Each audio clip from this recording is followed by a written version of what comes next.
today we're going to talk about anointing oils. Anointing oils are really important, I find, in my practice. Each practice is going to be really different and you will find what suits you.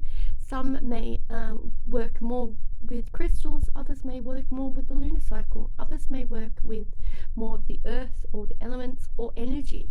It really depends on your practice, but I find anointing oils are really handy to have. A lot of people think that you have to purchase these in store, or you have to purchase a special witch's version, or that you have to get these from witchy stores, but you can actually make your own. Using the table of different types of oils that you can get on the market, each oil has a different intention, meaning your carrier oil, which this could be rosehip oil, it could be jojoba oil, it could be coconut oil, it could be olive oil if that's what you have, grapeseed oil, and like I said, each oil has a different intention. With these oils in front of you, these are all handmade oils that I make myself, all with different intention, including herbs. Always use dried herbs because the oils will last a lot longer, and using things like those carrier oils will have preservatives in it to make it last longer. These oils, if shaken properly and looked after, they will last you up to a year and they won't mold. But this is if you are only using ingredients that are dried beforehand. If you use anything fresh, you will find they will mold very fast. I make these oils up by grabbing the herbs that match my intention, and then also grabbing the oil, the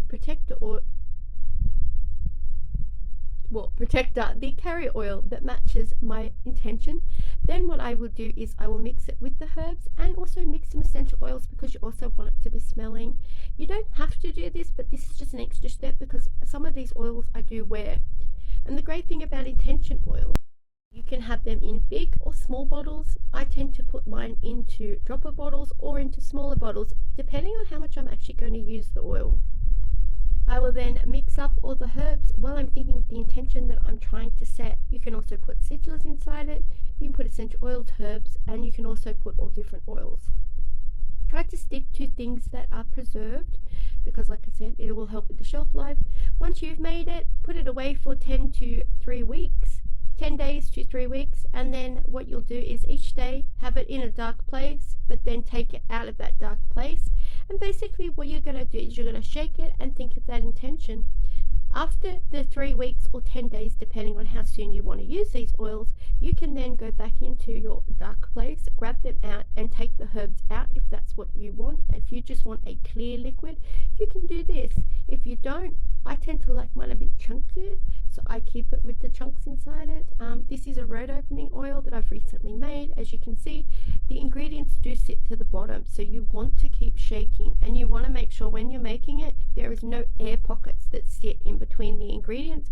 So make sure you're shaking it and watching that oil drop and fill those. You'll see bubbles rise to the surface as you're filling it with oil. As you can see, this is a road opening oil. We have a divination oil, and as you can see, again, the ingredients have fell to the bottom as this has been sitting.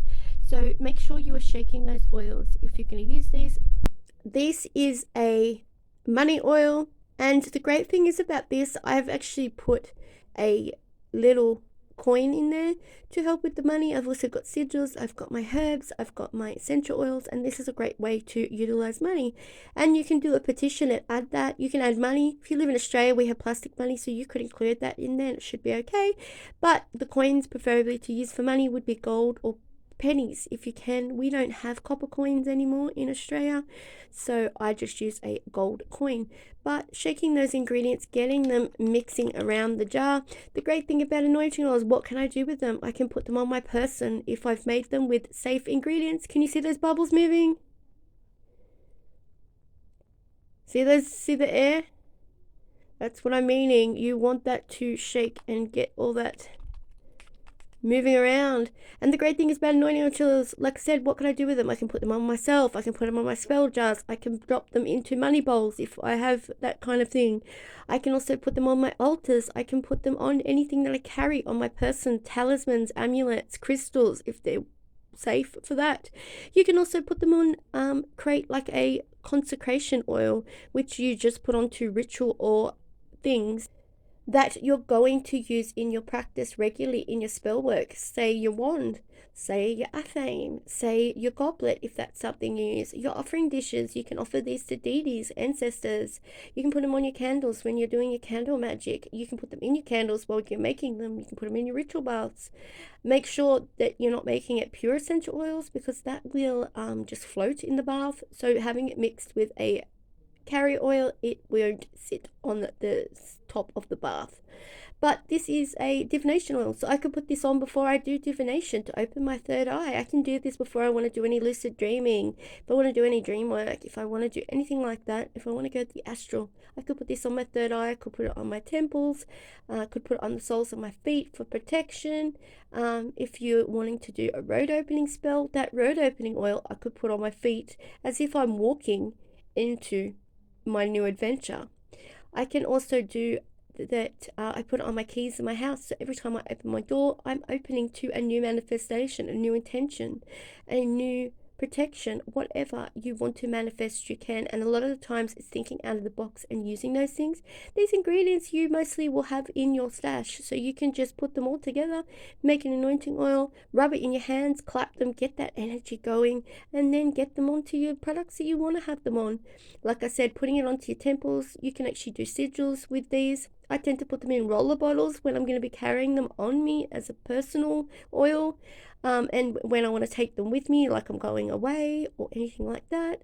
You can ward with these. Like, there's so many uses for them. They're absolutely fantastic to use. So get using some anointing oils in your practice. I reckon you will love it. And they're so pretty.